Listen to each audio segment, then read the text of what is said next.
Assalamualaikum warahmatullahi wabarakatuh. Kepada yang terhormat Bapak Abdullah MAG selaku dosen pengampu mata kuliah metodologi studi fikih dan teman-teman kelas A2 PSR yang saya banggakan. Alhamdulillahirrahmanirrahim, pada kesempatan kali ini kami kelompok 6 yang beranggotakan saya sendiri Hidayatun Nafiah, saya di sini sebagai moderator sekaligus pemateri 1. Ada Risma Farah Abelia sebagai pemateri 2, Sista Alia Sari sebagai pemateri 3, dan Ahmad Muhibudin sebagai pemateri 4. Pada kesempatan kali ini, kelompok kami akan membahas mengenai studi fikih dengan pendekatan psikologis. Langsung saja untuk yang pertama, yaitu pengertian psikologi dan studi Islam.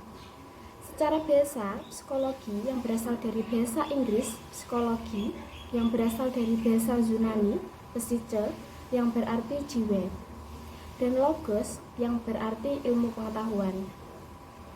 Secara umum, psikologi adalah disiplin ilmu yang berfokus pada perilaku sebagai proses mental serta bagaimana perilaku dan proses mental tersebut dipengaruhi oleh kondisi melalui mental organisme dan lingkungan eksternal.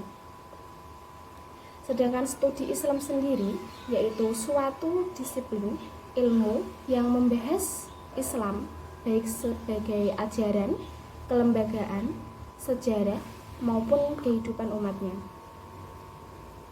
Yang kedua ada pendekatan psikologis dan studi Islam.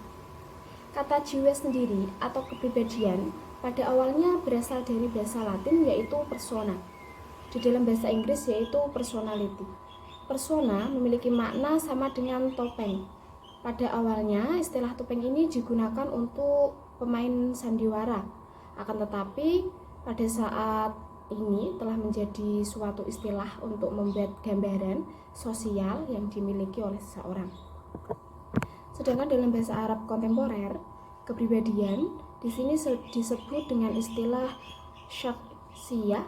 Istilah syakhsiyah ini berbeda dengan istilah akhlak, karena akhlaknya ini mencakup segi batin manusia, sedangkan syakhsiyah mencakup lahir dan batin manusia.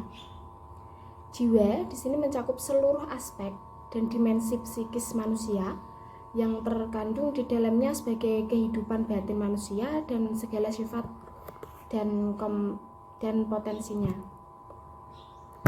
Di sini pendekatan psikologis dalam studi Islam ini mencakup ada fungsi jiwa dan sifat jiwa. Fungsi jiwa sendiri meliputi pikiran, perasaan, penginderaan, dan intuisi. Sedangkan sifat jiwa di sini meliputi rasional, irasional, dan irasional. Selanjutnya akan disampaikan oleh teman saya yaitu Risma Farah Abelia.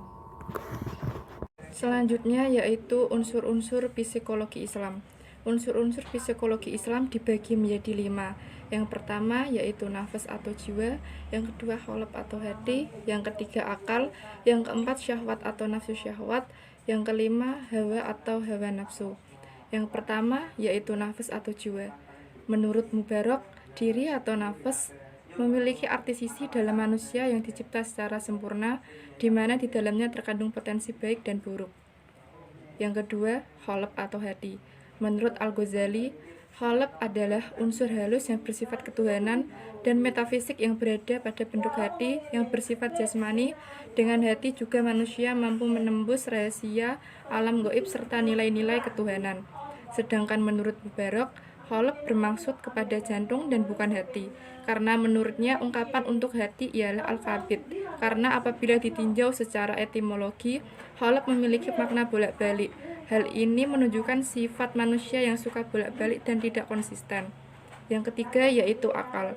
Menurut Ma'an Ziyadat dan Al-Gharib Al-Asyafani, makna akal apabila ditinjau secara etimologi memiliki makna al-imsak atau menahan, al-ribat atau ikatan, al-hajar atau menahan, an-nani atau melarang, dan ma'nu atau mencegah. Karena memang pada dasarnya kata akal itu sendiri tidak dapat ditemukan dalam bentuk benda, maka perlu dilakukan peninjauan lain untuk mengetahui makna sebenarnya tentang akal. Yang keempat yaitu syahwat atau nafsu syahwat. Menurut Mubarak, syahwat merupakan fitrah bagi manusia yang bersifat cenderung dan universal. Setiap manusia yang menjalankan segala sesuatu dengan mengikuti fitrah ini dan jika dilakukan secara benar dan syah menurut syariat, maka akan bernilai ibadah atau sekurang-kurangnya hukumnya mubah. Misalnya, seperti menyukai lawan, jenis, menyayangi anak, dan sebagainya. Yang kelima, yaitu hawa atau hawa nafsu.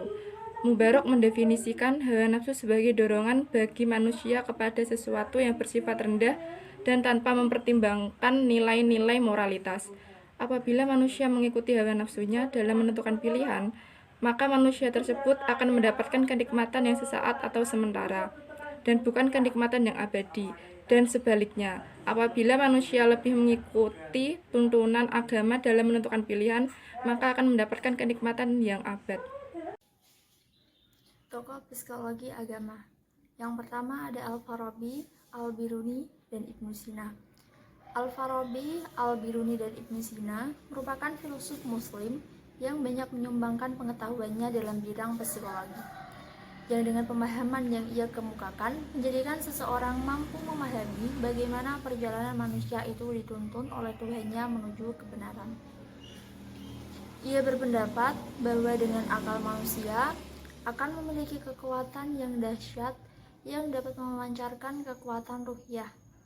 Kekuatan tersebut meliputi yang pertama, daya kepemimpinan untuk menjalani kehidupan atau survival instinct. Kedua, daya pemeliharaan diri atau self-defense mechanism. Yang ketiga, daya pengembangan zuriat atau breeding mechanism. Yang keempat, daya perasaan dan imajinatif. Dan yang terakhir, daya intelektual yang praktis. Tokoh agama yang kedua yaitu William James.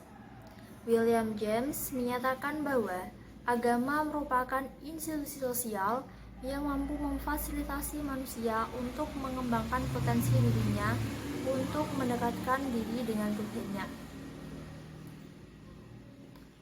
Yang ketiga, Sigmund Freud.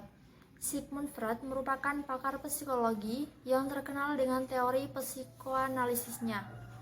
Ia berpendapat bahwa manusia dapat memperoleh agamanya sebagai akibat dari penggabungan interaksi manusia itu dengan pengalaman pribadinya dan dengan pengalaman masyarakat.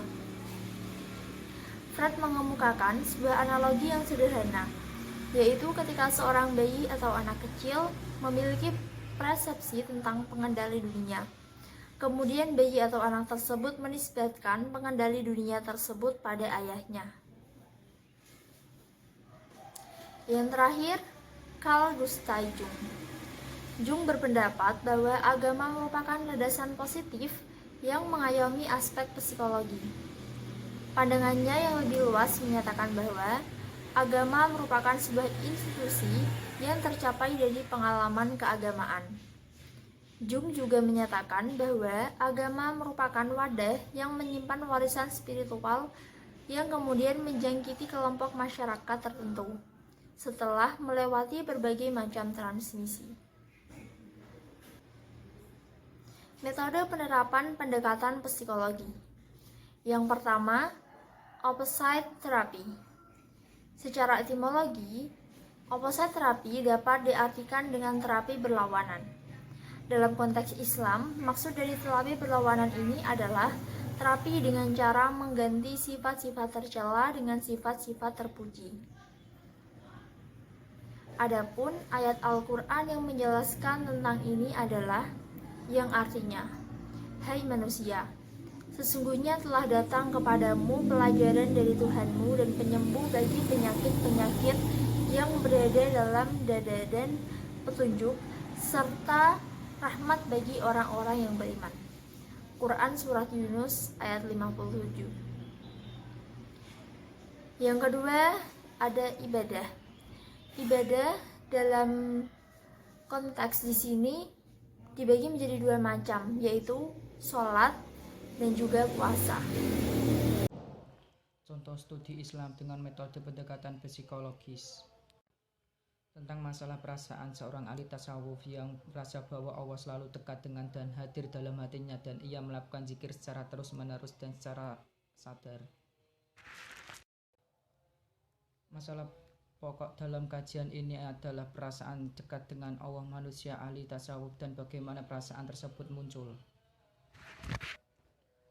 Masalah lainnya adalah masalah kepuasan seorang hamba terhadap kehidupannya, di mana bisa dibandingkan antara dua gejala, yakni seorang yang sederhana tapi mempunyai tingkat. Berhubung ini adalah pertemuan terakhir presentasi kami sebelum lebaran, kami dari kelompok 6 mengucapkan minal aizin wal faizin, mohon maaf lahir dan batin. Sekian dari saya, wassalamualaikum warahmatullahi wabarakatuh.